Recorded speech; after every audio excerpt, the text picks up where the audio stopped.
Assalamualaikum. Today we are going to discuss about modern concepts of acids and bases. As we know that several definitions of acids and bases have been proposed from time to time, and this has caused a great confusion. But each definition is correct within its own framework, and we should apply only the one which is most suited under the given circumstances. तो शुरू करते हैं बिस्मिल्लाहिर्रहमानिर्रहीम। सबसे पहला जो modern concept है that is Arrhenius concept, जिसे वाटर आयन सिस्टम का नाम भी दिया जाता है। इस कॉन्सेप्ट को 1884 के अंदर आर्हीनियस ने प्रपोज किया था।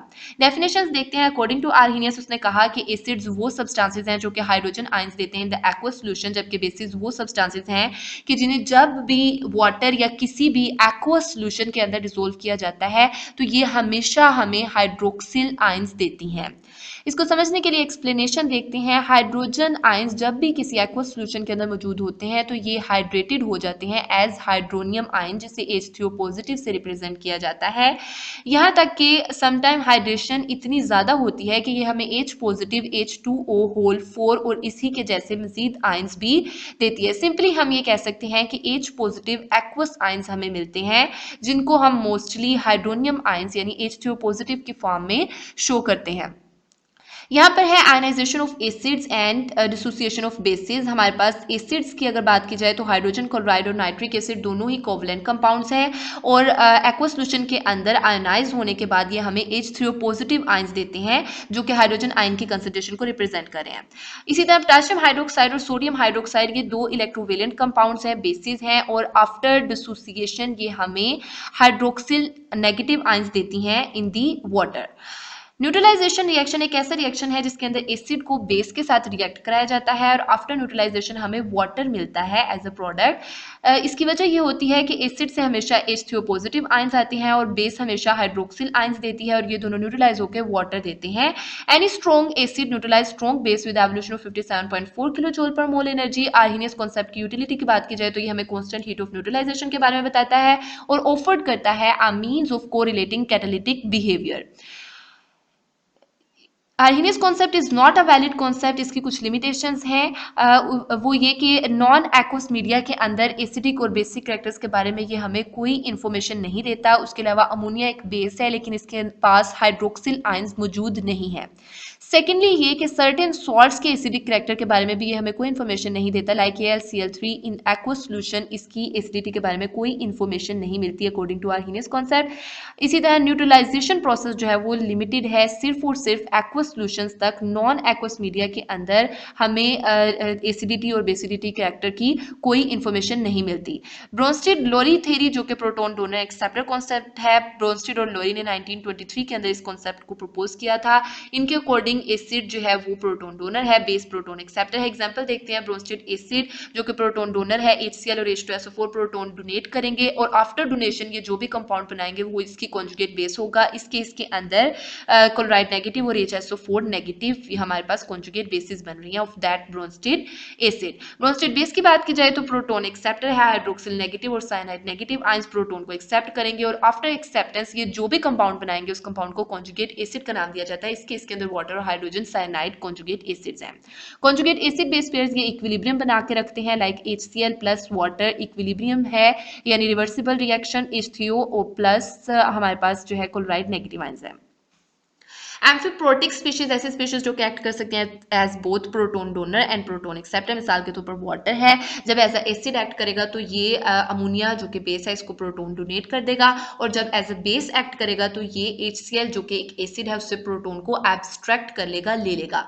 इस कॉन्सेप्ट की लिमिटेशंस ये थी कि इसने एक्सेसिव एम्फेसिस किया ऑन प्रोटोन ट्रांसफर। नेक्स्ट हमारे पास है लिविस कॉन्सेप्ट जो कि मोस्ट वैलिड कॉन्सेप्ट है। 1923 के अंदर लिविस ने इस कॉन्सेप्ट को प्रपोज किया था लेकिन ये कॉन्सेप्ट 1938 के अंदर एक्सेप्ट किया गया। लिविस एसिड जो है वो इलेक्ट्रॉन पेयर एक्सेप्टर होते हैं जबकि Lewis base electron pair donor है। कोई भी ऐसा सब्सटेंस जिसके पास अनशेयर्ड पेयर ऑफ इलेक्ट्रॉन्स मौजूद हो उसे लिविस बेस का नाम दिया जा सकता है। यहाँ पर एसिड प्लस बेस जो भी न्यूट्रलाइजेशन प्रोडक्ट आएगा दैट मीन्स कि वो डोनर एक्सेप्टर कंपाउंड है। एग्जाम्पल, लिविस ने एसिड को 3 तरह से कैटेगराइज किया। उसने कहा कि लिविस एसिड्स जो हैं वो तमाम केटाइंस ये as a Lewis acid behave कर सकते हैं। उसके अलावा तमाम कंपाउंड जिनके अंदर सेंट्रल एटम जो है वो एक्सपैंड कर सकते हैं अपने वैलेंस शेल को, लाइक BF3 AlCl3 एक्सेट्रा, ये भी as a Lewis acid behave कर सकते हैं। इलेक्ट्रॉन डेफिशिएंट कंपाउंड जिनको जरूरत होती है इलेक्ट्रॉन्स की टू कंप्लीट देयर ऑक्टेट, वो भी as a Lewis acid behave कर सकते हैं। नेक्स्ट हमारे पास लिविस बेसिस को उसने 2 तरह से कैटेगराइज किया। उसने कहा कि तमाम के तमाम एनाइंस O2 नेगेटिव और हाइड्रोक्सिल नेगेटिव एक्सेट्रा जिनको इलेक्ट्रॉन्स की जरूरत नहीं होती टू कंप्लीट देयर ऑक्टेट, ये as a Lewis base behave कर सकती हैं। दूसरा ये कि वो तमाम सब्सटेंसेस जिनके पास अनशेयर्ड पेयर ऑफ इलेक्ट्रॉन्स मौजूद हो, लाइक वाटर और लाइक अमोनिया एक्सेट्रा, ये इनके पास लोन पेयर मौजूद है यानी अनशेयर्ड पेयर ऑफ इलेक्ट्रॉन्स मौजूद है, तो ये as a Lewis base behave कर सकती हैं। अगर लिविस कॉन्सेप्ट की यूटिलिटी की बात की जाए तो ये इसकी बहुत ज़्यादा जो है वो इम्पोर्टेंस है। उसकी वजह ये है कि इसके अंदर कोई प्रोटोन जो है वो इन्वॉल्व नहीं हो रहा है। इसके अंदर ऐसे रिएक्शन है जिसके अंदर प्रोटोन का कॉन्सेप्ट नहीं है। उसके अलावा मोर जनरल कॉन्सेप्ट है, इसको ईजिली अंडरस्टूडेबल है। दूसरे के एप्लीकेशन भी इसकी बहुत आसान है। ये हमें बेसिक प्रॉपर्टीज़ के बारे में बताता है ऑफ मेटालिक ऑक्साइड्स और नॉन मेटालिक ऑक्साइड्स की एसिडिक प्रॉपर्टीज़ के बारे में भी कंप्लीट इन्फॉर्मेशन देता है। उसके अलावा ये बहुत से रिएक्शंस इन्वॉल्व करता है, यही इसकी यूटिलिटी का सबब है। लेकिन जहाँ इसकी यूटिलिटी है वहाँ पे इसकी लिमिटेशंस भी हैं। पहली लिमिटेशन ये कि ये हमें कोई यूनिफॉर्म स्केल नहीं बताता अबाउट एसिड और बेस स्ट्रेंथ, और सेकेंडली ये कि कॉम्प्लेक्स फॉर्मेशन इसके अंदर बहुत ज़्यादा स्लो होती है जो कि इस कॉन्सेप्ट को लिमिटाइज कर देती है। नेक्स्ट है हमारे पास लक्स फ्लूइड कॉन्सेप्ट। इस कॉन्सेप्ट के अकॉर्डिंग बहुत जनरल कॉन्सेप्ट दिया था उसने, जिसके अंदर हम मेटल्स को ही मोस्टली डिस्कस कर सकते हैं। उसने कहा था कि बेस जो है वो ऑक्साइड देती है जबकि एसिड जो है वो ऑक्साइड को एक्सेप्ट करते हैं।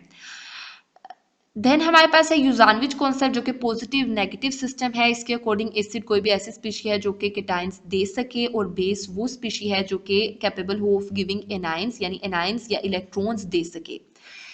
इस कॉन्सेप्ट की अगर यूटिलिटी की बात की जाए तो ये एडवांटेजियस इस लिहाज से है कि हम सारी जितनी भी एग्जांपल्स हैं एसिड्स और बेसिस की उनको एक ही साथ क्लासिफाई कर सकते हैं। लेकिन इसकी लिमिटेशन ये थी कि ये एक्सट्रीमली जनरल है, इसके अंदर कोई इनोवेटिव चीज़ नहीं, कोई कॉन्सेप्ट उसने क्लियर नहीं हमें डिफाइन किया, वही सारी बातें की जो हम ऑलरेडी पिछले कॉन्सेप्ट्स में पढ़ चुके हैं। तो आज के लिए इतना ही। Do not forget to like, subscribe and share my channel, subscribe my channel for more lectures.